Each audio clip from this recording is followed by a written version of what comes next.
રવિ પાક લેવાની સિઝનમાં રાજ્યમાં ખાતરની અછતને લઈને રાજકારણ ગરમાયું છે. કૃષિમંત્રીએ ખાતરની અછત મુદ્દે આપેલા નિવેદન પર ધોરાજીથી કોંગ્રેસના પૂર્વ ધારાસભ્ય લલિત વસોયાએ પ્રહાર કર્યા છે.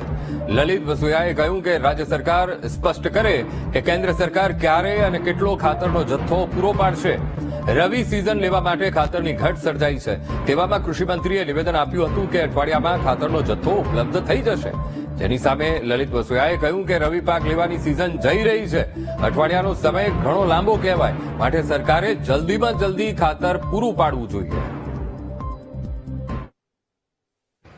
રાઘવજીભાઈએ એક ચોખવટ કરવાની જરૂર હતી કે ખેડૂતોની જરૂરિયાત કેટલી છે અને કેન્દ્ર સરકારે ગુજરાતને ખાતરનો જથ્થો કેટલો ફાળવ્યો છે.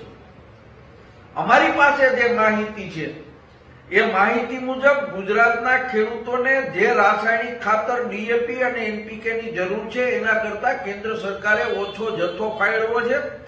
અને કૃષિ મંત્રી અઠવાડિયાની અંદર ખાતર આવવાની વાત કરે છે તો કૃષિ મંત્રીને એટલો ખ્યાલ હોવો જોઈએ કે રવિ પાક વાવેતર માટેનો સમય વીતી રહ્યો છે અને પાછળથી રવિ પાકનું વાવેતર કરવામાં આવે કે લેટ વાવેતર કરવામાં આવે તો એના ઉત્પાદન ઉપર એની અસર થાય છે. એટલે કૃષિ મંત્રી શ્રી અને રાજ્ય સરકારની જવાબદારી છે કે ગમે તે વ્યવસ્થા કરીને તાત્કાલિક ખેડૂતોને ડીએપી અને એનપીકે ખાતરનો જથ્થો પૂરો પાડવો જોઈએ.